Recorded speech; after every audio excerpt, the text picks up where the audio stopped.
devant, vous avez la photo de toute l'équipe.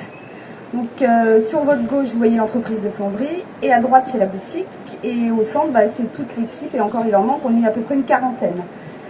Donc il y a aussi bien des techniciens que des vendeurs, des concepteurs, des architectes, enfin voilà, tous les gens dont on a besoin pour venir chez vous. Et au départ, donc c'était une spécialité de chauffage plomberie. Aujourd'hui, vous avez combien de métiers dans l'entreprise? C'est-à-dire qu'on est plombier chauffagiste, mais à côté de ça, on a un artisan dans chaque corps de métier avec qui on travaille souvent depuis 15, 20, 25 ans. Carreleur, électricien, peintre, staffeur. Ce qu'il faut savoir, c'est que dans votre salle de bain, il y a entre 5 et 10 corps de métier qui vont rentrer. Donc c'est pas juste un travail de plomberie. Vous avez le plombier, vous avez l'étanchiste, vous avez l'électricien, vous avez le staffeur, vous pouvez avoir le marbrier, vous avez le carreleur, vous avez le maçon, vous avez le menuisier, vous avez le miroitier, enfin voilà, il y a plein d'intervenants. Donc c'est pour ça que c'est compliqué au niveau du planning.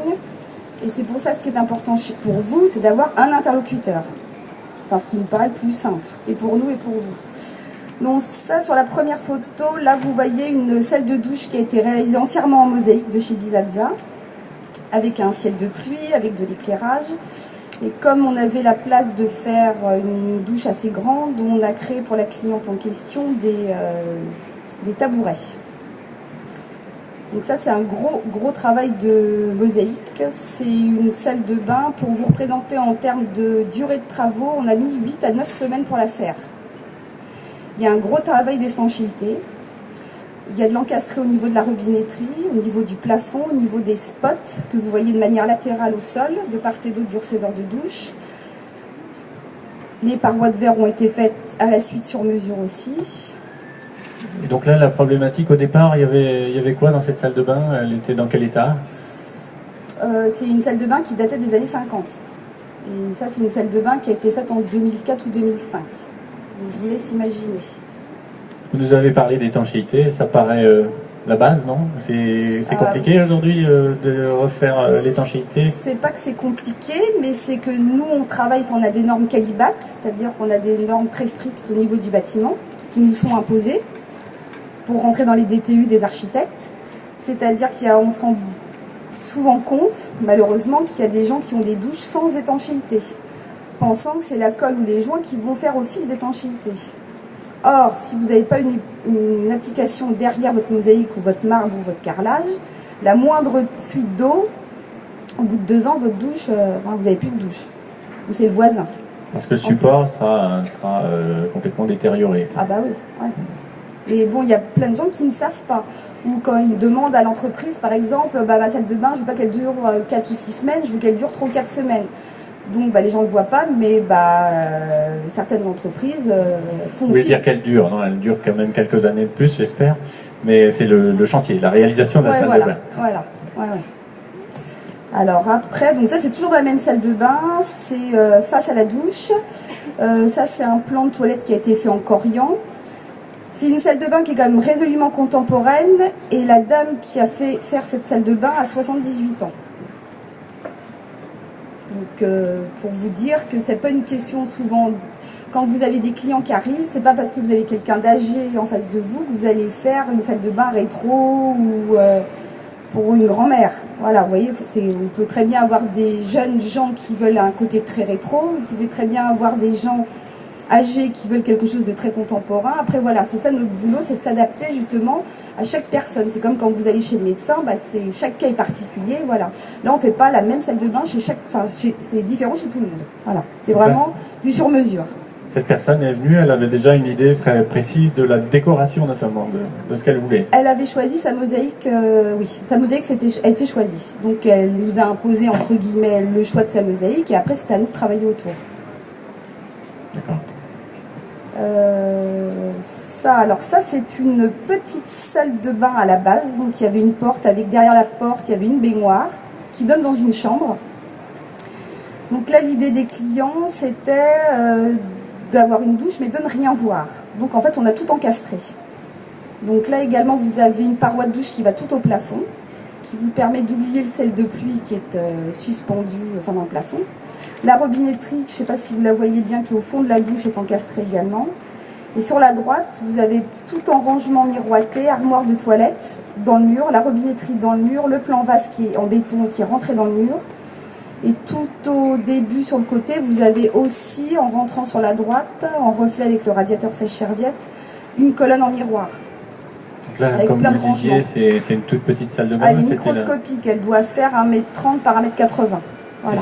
C'était déjà une salle de bain au préalable. C'était déjà, mais il n'y avait qu'une baignoire et un tout petit lave-main en fait. Voilà. Donc là, l'idée c'était d'avoir une grande douche et un lavabo suffisamment confortable, mais quand même avec du rangement pour poser les produits, les médicaments, les brosses à dents. Et puis dans la colonne au début, quand on rentre, il y a tout le linge. Alors comment vous êtes passé d'une toute petite salle de bain à une salle de bain avec une grande douche? Expliquez-nous. Alors ce qu'il faut savoir déjà, c'est qu'au fond de cette salle de bain, il y avait une fenêtre. Et qu'en fait, on ne le voit pas dans la fenêtre de la chambre, mais en fait, on a un énorme vis-à-vis dans la salle de bain. On avait un vis-à-vis, c'est-à-dire qu'on était carrément chez le voisin. Donc, avec l'accord de la copropriété, on a pu murer le mur, donc fermer le mur, on a muré la fenêtre. Et ça donne plus de... Et c'est l'éclairage, en fait, qui agrandit la pièce. Parce que, bon, malheureusement, j'ai pas la photo avant. Mais si vous aviez vu la salle de bain avant, en termes de volume, on a l'impression qu'elle faisait 2 fois moins. Alors qu'en fin de compte, c'est exactement le même volume. Mais on a joué sur la hauteur, sur l'éclairage et la luminosité avec la laque blanche, qui est très très blanche. En fait, le rendu est peut-être pas terrible à l'écran, mais en fait c'est une laque très très blanche qui permet que la lumière se reflète énormément à l'intérieur. Donc qui donne un effet, et puis beaucoup de miroirs. Et là, le savoir-faire de l'installateur s'exprime donc sur la problématique de la fenêtre, hein, comment faire disparaître la fenêtre. Mais alors la problématique de la fenêtre, et surtout, vous avez, je vous coupe, mais vous avez enfin les gens peuvent se rendre compte, c'est une douche à l'italienne. Tout le monde veut une douche à l'italienne, mais c'est pas toujours possible. C'est-à-dire que la douche à l'italienne, ça permet d'avoir la douche rasante par rapport au sol de la salle de bain. Donc, problème d'évacuation. Voilà. Donc là, on rejoint une problématique technique de plombier. L'encastrement également, et puis la ventilation. Comment ça a été résolu? La ventilation, là, elle est dans le faux plafond. Vous la voyez, elle est à gauche du ciel de pluie. Dans l'autre sens, enfin, je sais pas si vous vous rendez... Enfin, dans le faux plafond, on voit, il y a des légères stries à gauche. Entre le spot et le ciel de pluie. Oui, c'est pas évident non, sur la photo. Mais bon, donc vous avez... Ça c'est obligatoire aussi, vous devez avoir une ventilation dans votre salle de bain, même si vous avez une fenêtre. Quand on l'oublie, qu'est-ce qui se passe? Bah, moisissure. Donc voilà. Humidité, problème d'odeur, etc., etc. Encastrement des canalisations, comment vous faites ça?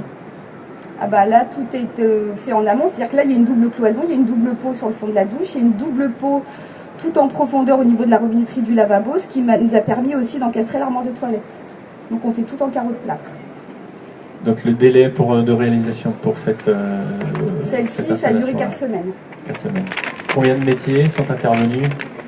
Bah là, vous avez l'électricien, vous avez le plombier, vous avez le mosaïste, vous avez le miroitier, vous avez le peintre. Donc il y en a 5.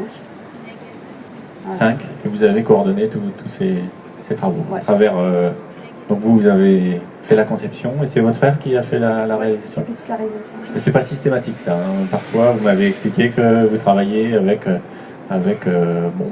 Bah, souvent le client m'amène son plombier. Donc en général, voilà, ça se passe très bien et on fait la conception à 2. Soit le client n'a pas d'installateur. Donc d'office, bah, je l'emmène auprès de mon frère et puis on y fait les travaux. Quel budget sur cette installation-là? Là, on est sur une salle de bain qui était dans les 34 000 €, si les souvenirs sont bons. TTC, mais c'était une TVA 5,5 à l'époque. Ah oui, la TVA. Donc là... Là, on est à 7% maintenant. 7% maintenant. Voilà. Alors, je continue.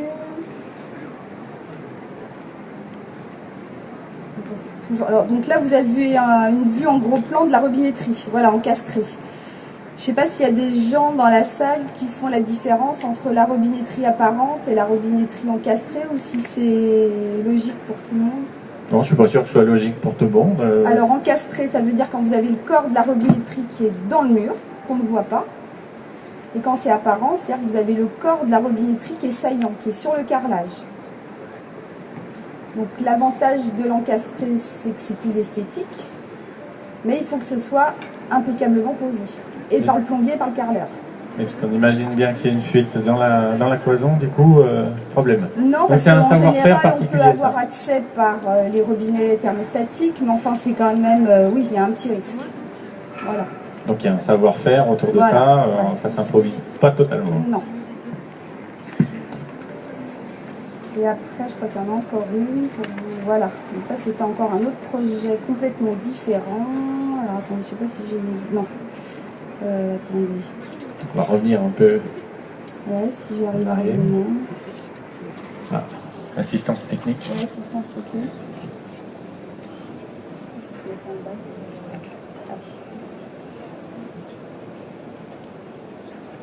Voilà. Alors là, la photo, je sais pas si vous... Alors ça, c'est une... Quand on rentre par la porte en verre qui est à galandage, c'est-à-dire qui rentre dans les murs en verre qui est coulissante, de part et d'autre, vous rentrez, donc là, vous avez une baignoire en îlot en plein milieu.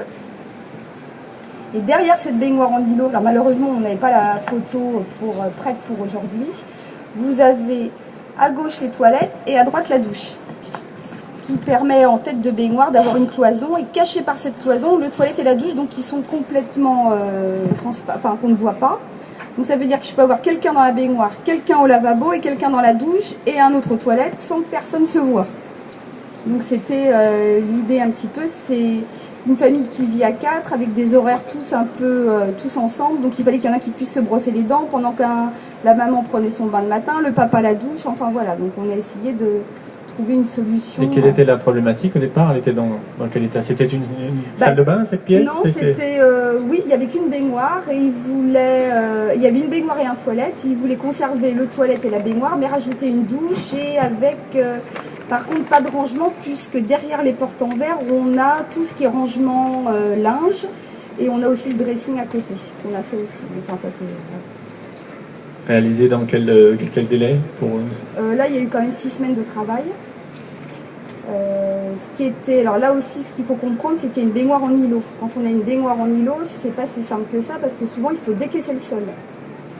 Décaisser le sol, c'est-à-dire soit on fait une estrade pour placer le siphon pour qu'il ait une pente suffisamment importante pour que l'eau s'évacue bien, soit, là, ce qui était le cas, on a décaissé le sol, c'est-à-dire faire un trou dans le sol pour passer le siphon, et là, on met un siphon souple. Quand on a une baignoire en îlot, parce que si un jour il y a un problème de fuite, il suffit de soulever la baignoire et d'avoir accès à la vidange.